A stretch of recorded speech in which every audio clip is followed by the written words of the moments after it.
Hello, welcome back to my channel. I am so excited to talk with you guys today. My name is Michelle. I own Michelle Poteet Photography here in beautiful Greenville, South Carolina. I am a motherhood, family, newborn photographer, and I am so excited to help you guys grow your businesses and become more confident at your photography sessions. So today we are going to be talking all about how to create raving fans and repeat clients. And this is going to be a series because there's a lot of things that go into creating raving fans and repeat clients. But today we are going to be talking all about posing. And I know that this may sound kind of weird, like how can the way you pose your clients affect your relationship with them that much? But I promise you this is so important. I'm going to talk about a concept that I like to call positive posing. I'm pretty sure I made this up. I've never heard anyone else talk about this, but oh my gosh, it is so important. Okay, so I know a lot of you have probably read the book, How to Win Friends and Influence People. It's a very popular book. And in this book, he talks about this concept of getting people to like you basically by not talking about yourself at all, only talking about them, asking them lots of questions about themselves, making them feel good about themselves. And I kind of use a similar theory when it comes to posing. I want to make people feel amazing about themselves while I'm posing them. So one of the ways I do this is I never use any negative words. This is why I use the term positive posing. I never use any negative words, I only use positive words. So here's an example. I would never say something like, oh no, not like that, or don't do that. I would only phrase it in a positive way if I want them to do something else. So even if a client is like looking super awkward and like not doing what I asked at all, I would never say that. I would say something along the lines of like, okay, that looks amazing. Now let's try it this way. So you see how if I said like, oh no, not like that, even if I didn't mean it in like a really negative way, that can really affect someone's confidence and the way they feel about themselves. And they're gonna remember that. They're gonna remember, even if they don't think negatively about you, they're gonna remember how they felt about themselves during your session. So, they may think back on that experience with you, and even if the photos are amazing, they'll think like, oh, I didn't do a good job, I wasn't a very good model, you know what I mean? So when they look at the photos, they're gonna remember the experience they had, and they're gonna remember that it was a negative experience because they didn't feel good about themselves. And it also affects the photos. I just wanna say that real quick. So if someone, is lacking in confidence, it's gonna affect the way that they look in the photos versus like if you're making them feel super confident and they feel super confident about themselves, they feel beautiful, that's gonna affect how they pose, and it's gonna affect the way they look in the photos. So the way I would pose someone would be like, oh my gosh, you look amazing. Okay, now let's do this. So do you see how that's like phrased in a more positive way regardless of what they're doing? I'm always phrasing things positively instead of negatively. And then another thing is I'm giving them compliments like all the time. There is no dead silence ever. I never let like a second go by where they, have a minute to wonder like, am I doing this right? No, I'm always telling them, oh my gosh, that's perfect. You look amazing. You guys are so cute. I love these outfits with this pose. Just any type of compliment I can give. If I'm not giving instructions, I'm giving compliments. I never let there be really any kind of silence in the session.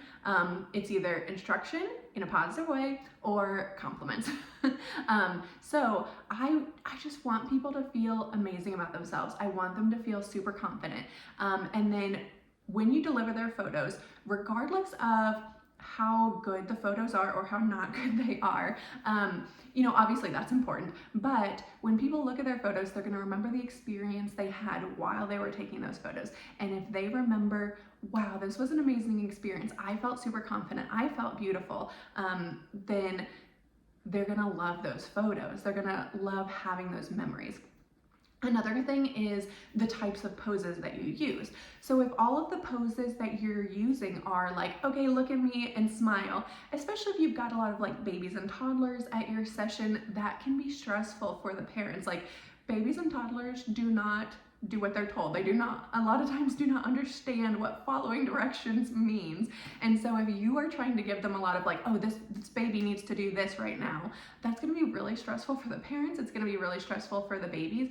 And just like we talked about, the parents are going to remember that stress that they felt while they're looking at those photos, and those photos are not going to be as impactful, as memorable for them in terms of like what they want to hang on the wall because they felt good about the photos. So I love to do tons of photos that show the connection and joy and fun that a family has together. So of course I get those looking and smiling photos, but I don't focus on those. I don't do a looking and smiling photo in every pose. I focus on those loving, joyful, candid photos so that when the family looks back on those photos, they say, I remember what a fun time I had with my kids. I remember how much I felt in love with my spouse during this session because we were doing all these cute snuggly poses and the photographer was telling us how cute and in love we were. And then another thing that's really important to remember is never force any pose. So it's really important to have a huge repertoire of poses in your back pocket because if you have a specific pose in your mind, like let's say you come to a session, you say, I want to do these 5 poses, and the kids are not feeling it and you are just trying to force it and make it happen, again, that's going to be really stressful for the parents. That's going to be really stressful for the kids. So I try really hard to tailor my poses and prompts that I use at my sessions to each specific family and their personalities, or just how the kids are feeling in the moment and the ages of the kids and that kind of thing. So let me give you some examples. So if a baby just wants to be held, a baby's feeling super clingy to mom and feeling super shy, that is totally fine. We're not going to put the baby on the ground and make the baby sit on a blanket by themselves. We're going to let that baby be held. And if mom wants those like solo shots of baby, but baby's just going to cry if she puts baby down, we can get those close-up shots of baby just in mom's arms, and it's gonna be pretty much the same as just a solo shot. Like they can hang that on the wall of just baby in mom's arms. Let's say you have a 5-year-old who is super energetic and just wants to run around and does not want to sit still and listen to directions. That is totally fine. Of course, we're gonna spend a few moments getting those shots that mom really wants, like the looking and smiling photos, but I have a ton of poses in my back pocket that involve running around for kids and getting their energy out. And I can kind of use that as a reward to like, okay, if you do this one pose for me, the next pose is gonna be a fun game where we run around, we can have them running around mom and dad. We can have them running up to mom and dad. We can have them running towards the camera as fast as they can. So I love those photos. I always love how those photos turn out, and it's fun that we can use that as a little reward for kids to like, oh yeah, I want to do that photo. Okay, we'll do this one first and then we'll get to the fun one. So again, tailoring each prompt and pose to the specific family, to how the kids are feeling, to how mom and dad are feeling. And when you do photos of just mom and dad, I kind of touched on this earlier, but I think photos of just mom and dad are so important in family sessions. Like this is what the family revolves around. These are the people who started the family and their love is so important. And I feel like once the kids are born, parents never really get a chance to like feel super like, oh, look how cute we are, we're so in love during a photo shoot. And so I like to offer them that experience. And so again, I do that by the types of poses that I'm using, like the cute, snuggly, basically engagement session style poses, but also the way I talk to them. I always want to tell them like, oh my gosh, you guys are such a cute couple. I love how much you love her. I love how sweet you're being with him. So I'm always, again, complimenting whenever I'm not directing and telling them how I love how in love they are. I feel like that makes them feel super good about their relationship, about themselves. So anyway, this is what I like to call positive posing, basically making people feel really good about themselves, making them feel really good about the experience that they're having so that they look back on those memories and really cherish those photos because they remember how good they felt about themselves, how good they felt about their family, and the loving connection that they felt during the session. So if you need more help on like types of poses, if you need more poses just to have in your back pocket in case the kids aren't feeling the poses you normally do, I have a free posing guide that you can download in the description box below.